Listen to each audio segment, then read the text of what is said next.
Pastor Praveen గారిది హత్య యాక్సిడెంటా అన్నది ఇప్పటికీ మిస్టరీగానే ఉంది. రీసెంట్గా నిన్న పోలీసు వారు ప్రెస్ మీట్ పెట్టి ఇది ఖచ్చితంగా ఆయన డ్రంక్ అండ్ డ్రైవ్ వల్లే యాక్సిడెంట్లో పోయాడు అని క్లియర్ చేశారు. ఇది నిజమా అబద్ధమా? నా స్టైల్లో చూద్దాం. కొన్ని అనుమానాలు కూడా ఉన్నాయి. ఒకవేళ యాక్సిడెంట్ కనుక అయితే అంత స్పీడ్లో వెళ్తున్న బైక్ మీద పడితే గీతలు కూడా లేవే శరీరం మీద.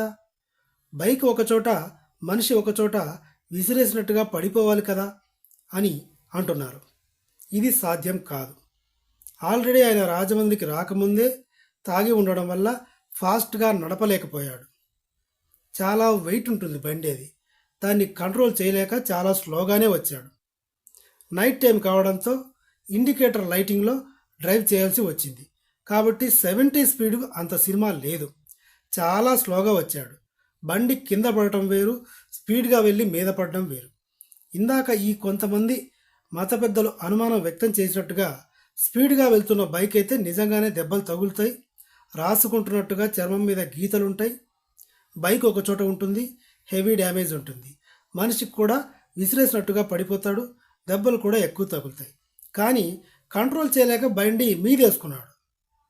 ఆ రోడ్డు పక్కనే బండి మీద పడింది. అప్పటికి ఆయన తాగి ఉన్నాడు, చాలా తాగి ఉన్నాడు, ఏమీ తినలేదు. మైండ్లో భయం, ప్రెషర్, ఎలాంటి ఒత్తిడికి లోను కాకుండా లేడు కదా. ఆల్రెడీ ఆయనకి ఎన్నో బెదిరింపు మెసేజ్లు వచ్చాయి. ఆయనే ఫేస్బుక్లో నన్ను చిత్రవద చేస్తా అంటున్నారు, నన్ను ఎప్పుడు ప్రాణం తీస్తారో తెలీదు, ఇలాంటి ఆయన బయటికే చెప్పాడు అంటే ఆయన ఎంత ప్రెషర్ అనుభవించాడు అన్నది మనకి స్పష్టమవుతుంది. కాబట్టి ఆయన చనిపోయే స్పాట్కి ఆల్రెడీ 2 సార్లు బైక్ కింద పడింది, కంట్రోల్ తప్పి కింద పడ్డాడు, లైట్ పగిలిపోయింది.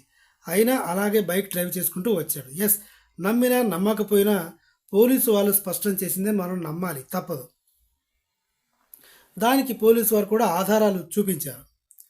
230కి పైగా సీసీ కెమెరాలని ఆధారంగా తీసుకున్నాము, ఫోరెన్సిక్ నిపుణుల ఎవిడెన్స్ తీసుకున్నాము, పోస్ట్ మార్టం నివేదికని కూడా ఆధారంగా చేసుకున్నాము. ఇవన్నీ ఆధారంగా తీసుకొని ఆయన డ్రింక్ చేయడం వల్ల పడిపోయాడు కాబట్టే బండి ఆయన మీద పడింది. స్పీడ్గా వెళ్తే విసిరేసినట్టుగా పడాలి, గీతలు పడాలి అంటే బండి అసలు స్పీడ్గానే వెళ్ళలేదు. సింగిల్ లైట్ ఇది ఇండికేటర్ లైటింగ్లో డ్రైవ్ చేస్తూ అంత స్పీడ్గా ఎవరు వెళ్ళలేరు. It's an impossible. సో ఇది తాగి డ్రైవ్ చేయడం వల్ల బండి మీదేసుకొని పోయాడు అని పోలీసులు సమర్పించారు. ఇలా కాకుండా లేదు ఇది కావాలని చేసిన కుట్ర అంటూ ఏదైనా న్యూసెస్ చేస్తే అరెస్ట్ చేస్తాం. ఆల్రెడీ 11 మందిని అరెస్ట్ చేశామని కూడా పోలీసులు తెలిపారు. ఇక నా ఫాలోవర్సు, నాకు ఉన్న ఈ 90,000 మంది, 1,00,000 మందిలో ఎవరైనా మీకు అలా అనిపిస్తే, నేను చెప్పింది కూడా తప్పు అనిపిస్తే దానికి నేనేం చేయలేను. నిజానికి అందరికీ, నాకు తాగుడు అలవాటు ఉంది, 10 రోజులకోసారి తాగుతా, అలాగే అందరికీ 100-90 మంది తాగుతారు. ఆయన ఎందుకో అలా, ఆయన ఒక మత పెద్ద అని నాకు ఆయన పోయే వరకు తెలియదు, ఎందుకంటే నేను హిందువుని కాబట్టి. చాలామంది క్రిస్టియన్స్కు మాత్రమే ఆయన మత పెద్ద అని తెలుసు, పాస్టర్ అని తెలుసు. ఆయన తాగుతాడని కూడా చాలా తక్కువ మందికే తెలుసు. కానీ ఈ చర్చి ఫాదర్లు, మత పెద్దలు అందరు కలిసి అందరికీ తెలిసేలాగా చేశారు. ఇది నా ఫీలింగ్. Thank you.